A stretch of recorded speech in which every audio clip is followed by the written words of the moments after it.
El marketing digital y el comercio electrónico son parte de la nueva dinámica de negocios al que se enfrentan las pymes. La inserción de las pequeñas y medianas empresas en las diferentes plataformas digitales es un reto. En el programa Enfoque Radio de esta semana, la máster Sara Vilés profundizó en la lógica que implica esta nueva forma de hacer negocios, su trayectoria en el contexto nicaragüense, los obstáculos a los que se enfrentan y las formas más apropiadas de participar en cada una de las esferas digitales. El 90% de las pymes tienen potencial exportador, pero de ese 90% ni siquiera el 40% exporta sus productos, porque hay un sinnúmero de inconvenientes que no le permiten a las pymes insertarse en la lógica del comercio internacional. Por ejemplo, se necesitan muchos requerimientos para ingresar, se necesita tener otro tipo de requisitos para poder exportar sus productos. En este caso, por ejemplo, el comercio electrónico viene a ser una solución bastante viable en el sentido que los gastos fijos para tener un negocio se suprimen, es decir, en internet no se paga, pues. Claro.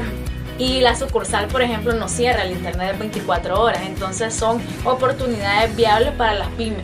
Significativamente eso, de manera categórica te podría decir que vendría a modificar toda la lógica de hacer negocios en Nicaragua. Sin embargo, hay otras limitaciones, como que no existe una ley que regule las transacciones en línea. Entonces o una ley que las incentive, por otro lado. Entonces esos son elementos que hay que ir incorporando a la hora de hablar de digitalización de negocios, de incorporación de las pymes en el mercado digital. Usted hablaba de algo muy importante, y es la lógica, cómo el país está preparado ante un sistema institucional o legislativo que permita a las empresas insertarse en la dinámica digital. ¿Cuáles serían otras de las regulaciones que nuestro país tendría que cambiar para que las empresas y las pequeñas empresas, en este caso, puedan adaptarse a este mundo digital? Creo que eso pasa por un cambio estructural. Inicia incluso si tuviésemos que poner un punto de partida desde la escuela, es decir, en los colegios. Las entidades públicas y privadas no están incorporando la lógica o el modelo de las TICs, de hacer uso de las TICs dentro del aula de clase. Entonces un elemento importante es la educación. Para poder promover todo el uso de estas herramientas es necesario que eduquemos a la población. Entonces, aparte de que las reglas del juego no están tan claras, no hay un incentivo fiscal, por ejemplo, para las empresas que venden en línea, si tuviéramos que seguir con ese ejemplo, no hay suficiente capacitación en temas de inserción en la economía digital, hay una brecha digital evidente, hay acceso limitado al internet.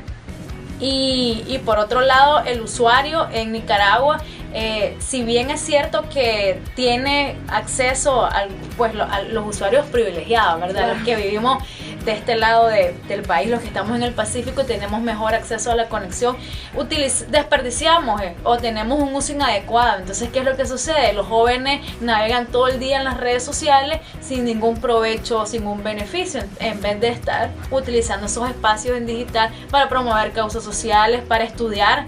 Es importante estudiar en línea, es una nueva tendencia, o simplemente para hacer actividades provechosas.